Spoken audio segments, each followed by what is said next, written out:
I lost my mother, not quite 13. She was 42 years old. And being the first so-called immigrant in that whole neighborhood to die was a very tough thing. But God got me through it. But New Kensington at that time was like a little Chicago.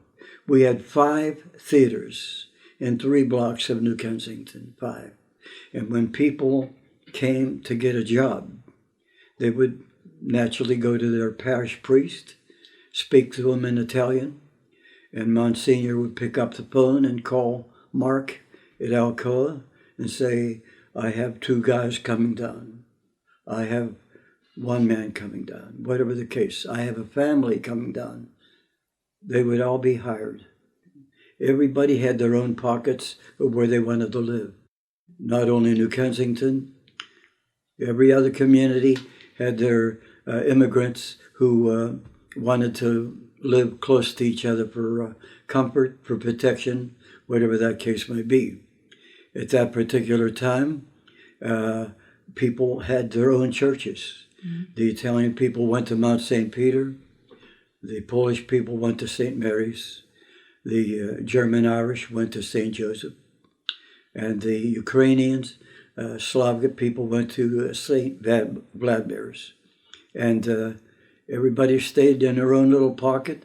They went to their own little churches. And it was a great time to have things going. I was in Oklahoma, Shawnee, Oklahoma, and Clinton, Oklahoma for a little under 2 years. Naturally, I was grateful to be in Oklahoma, where I was in the Navy, but I didn't see an ocean. There wasn't an ocean on 1,500 miles on both sides of me, right in the middle of the U.S. So to want to come home, I wasn't too keen. I had it made, so to speak. I came home reluctantly, got a job at the mill, and working 11 to 7 wasn't my cup of tea. I was 19 years old. I could care less about being let go because I already had aspirations of getting a job at the radio station. At that time, I then went to a nickel and dime radio announcing school called Pierre Polland. That was a guy who was on KDKA, and he ran a radio announcing school where he would give you a brown Tantalk bread commercial and want you to read it, where you could be lousy and said, fantastic, you'll make a good student. Well, at that time, everybody went to school free. You got the GI Bill of Rights. You went to any school you want to, free. The opportunity came for me when one of the guys on WKPA, New Kensington, was going back to the service to become a Lieutenant JG. And it was between me and another guy. The other guy was already on the air part-time. I did a lot of prayers, and the Lord heard my prayer and moved me in. I was 22 years old, and I got to do. And when I heard tapes later on, I know that God was watching. I was terrible. Then in 57, I had my first record hop. We always did between 1,000 and 1,500 every Sunday night. These are teenagers, now remember. These are not adults.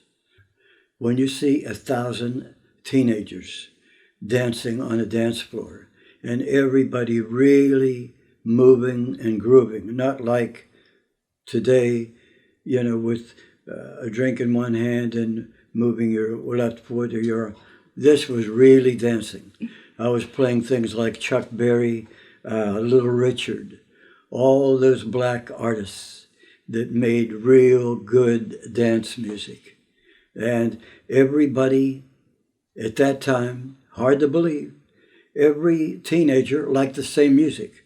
Smokey and the Miracles, things like the Dubs, Could This Be Magic?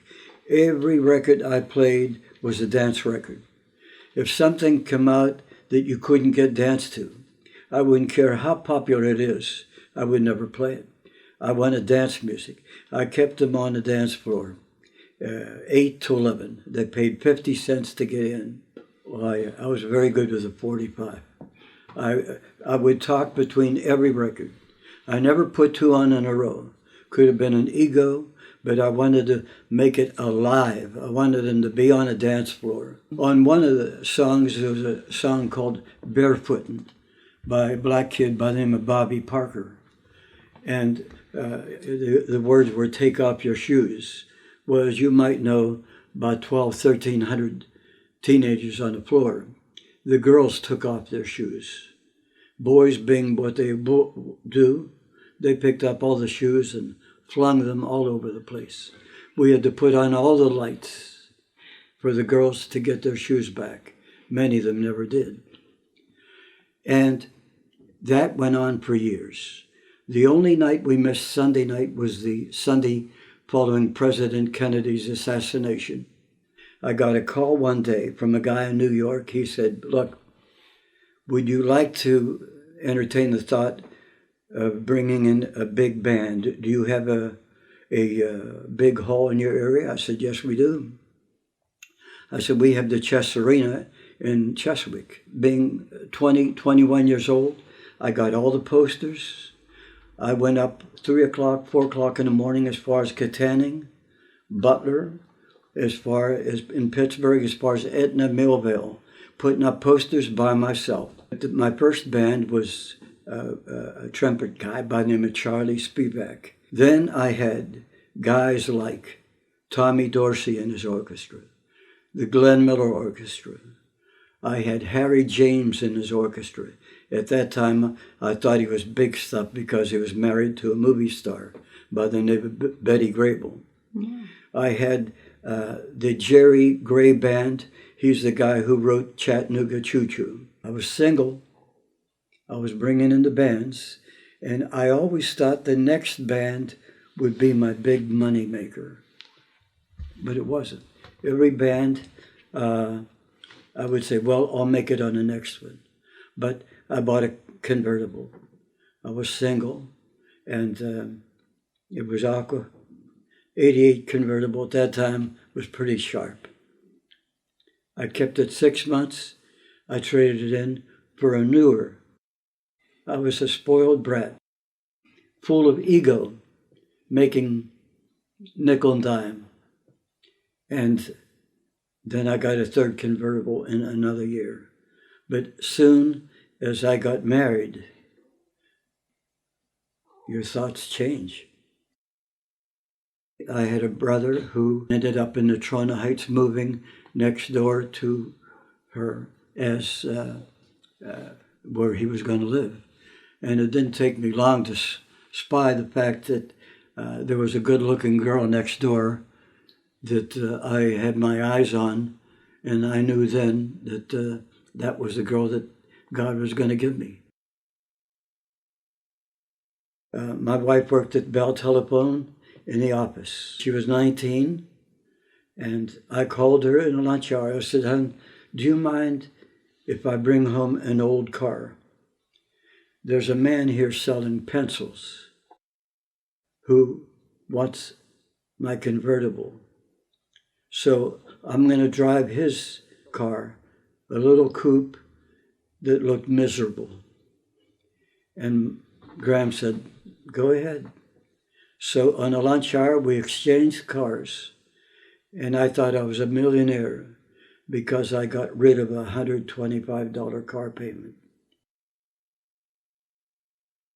One thing I've learned, that I had so much to be grateful all these years, that I developed the faith that I put everything in God's hands. I always wanted to be known and remembered as a good husband and father and grandfather. That was the only aspiration that I had.